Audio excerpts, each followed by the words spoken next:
While a big speaker can put the boom in boombox, sometimes smaller is better. In this review, I'm going in-depth with two of Tribit's new speakers, both priced under $100. The Tribit Stormbox Micro 2 and the Tribit Stormbox Mini Plus. I'm Erin from Tech Gadgets International, and I'll look at how they sound, what special tricks they might have, what these are good for and not as good for. I'll also compare the features of each and see how they stack up against each other to help you make a choice. I'll wrap things up with both the pros and the cons of these speakers and let you know if I think I can recommend them for you. I would like to say thank you to Tribit for sending me the speakers at no cost to try out here at home. While the company did send them to me, it didn't ask for and wasn't given permission to have input into this review, so these thoughts are all my own. Tribit Stormbox Mini Plus is a soda can sized and shaped speaker that's only about 5 inches tall and 4 wide, and it weighs about 1.5 pounds or just under 700 grams. With large buttons on the face of it, you can make adjustments easily. The other core buttons are on the back alongside an auxiliary jack for wired playing and the USB-C charging port. Mini Plus has one more trick up its sleeve that makes it a bit more fun. The top features a glowing LED color changing light for a bit more visual interest, and it'll pulse to the beat. You can also turn this off if you prefer. The Mini Plus is priced at about $39 US or 57 Canadian. The Stormbox Micro 2, on the other hand, is smaller and lighter, and it has no integrated lighting option. With a more compact squircle design, it measures about 4 inches square and just under 2 inches tall, and it's not surprisingly light at about 11 ounces. It too has those signature Tribit big buttons on top, and here the power and Bluetooth pairing buttons are a little more subtly placed on the side. The only input is a single USB-C on the side for charging. This speaker is also costlier at about $69 US. Before we can conclude that the Stormbox Micro 2 is overpriced for its size, we should examine exactly what's under the hood. Inside the Tribit Stormbox Mini Plus, you'll find a pair of 48mm full-range drivers and a passive radiator that together have a total output of about 12 watts or 6 watts per driver. Tribit also positioned the drivers in the Mini Plus on opposite sides, which is why Tribit can advertise the Mini Plus as a speaker capable of delivering 360-degree surround sound. For the Stormbox Micro 2, Tribit crammed in a single but specially designed 48mm driver that promises better sound and improved bass. With 10 watts of power from a single driver and a passive radiator with extra bass technology, the Stormbox Micro 2 should actually come out sounding a bit louder than other speakers of its size.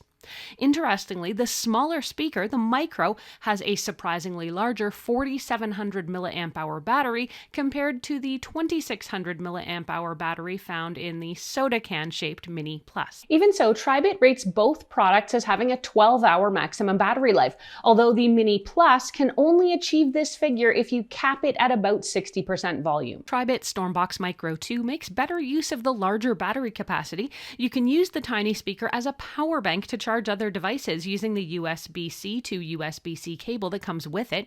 The Mini Plus can't charge other devices, and it does come with a more traditional USB-A to USB-C cable. Before I get to the sound quality, if you're enjoying this video or finding the content helpful, consider becoming a member or sending me a super thanks. My channel is self-funded, so your support helps me keep things running and helps me keep making more relevant videos like the one you're watching now. If funds are tight, I get it. In that case, I'd just love to see a post from you in the comments telling me what you liked about this video. Thanks. Let's kick off the sound comparison with the Mini Plus. Overall, this speaker sounds pretty good, and it will delight most users. The first thing I can say is the speaker does get extremely loud for its size. Audiophiles might find it lacking, and to that I'd say at this price point and size, you're not the target audience anyway. The speaker leans a bit to the high end, and it can sound slightly raspy. It's got more shake than resonant boom. In a nutshell, great for hanging out at the beach or the campsite. Mirror, mirror on the wall, tell me, mirror, what is... Moving over to the Micro 2, this is also a surprisingly room-filling little speaker that will surprise your pals. The audio seems more finely tuned here as well, with a less noticeable rasp, more balanced sound for sure, more detail, and a warmer sounding bass. Tribit designed both the Stormbox Micro 2 and the Mini Plus with the outdoors in mind, as both boast water-resistant housings. However, the Micro 2 and its IP67 rating is a bit more rugged than the Mini Plus. The IPX7 rating of the Mini Plus means that level of water protection should be similar to the Micro 2, but the dust protection takes a back seat. The strap underneath the Stormbox Micro 2 seems like it might be more versatile, letting you unsnap it and seeming like you could wrap it around something like a bike handlebar. But in my review testing, I found the strap has almost no elasticity and it is extremely difficult to get it to wrap around things easily. At best, I'd say this might help you clip it to a bag strap or a backpack, but that's about it. The Tribit Stormbox Mini Plus has its own loop too, but it is kind of just for show. While you could loop this onto a hook easily enough, it's really only big enough to carry with 2 fingers. When it comes to parties, both speakers support pairing with an identical speaker to enable what's called party mode.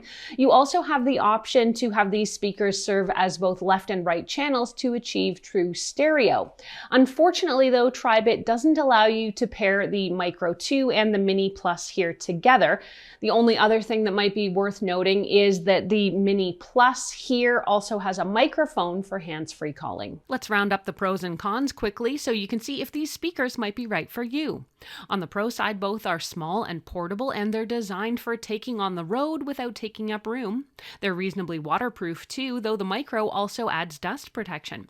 While they both sound impressive for their small size, I found the Micro 2 to be the better sounding speaker. I also appreciated the large buttons for making fast adjustments, and the overall design is chic and subtle.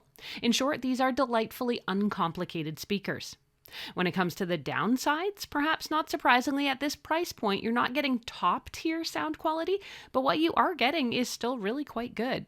The battery life is also kind of just average, hovering at around 12 hours for each of the speakers.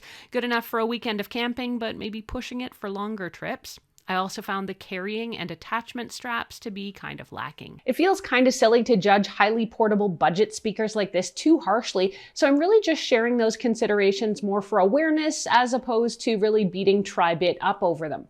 In short, I can recommend both of these speakers if you're looking for something that sounds good and travels well. And if I had to choose a winner overall here, it is probably the Micro 2, thanks to the better sound quality, smaller form factor, and better IP rating.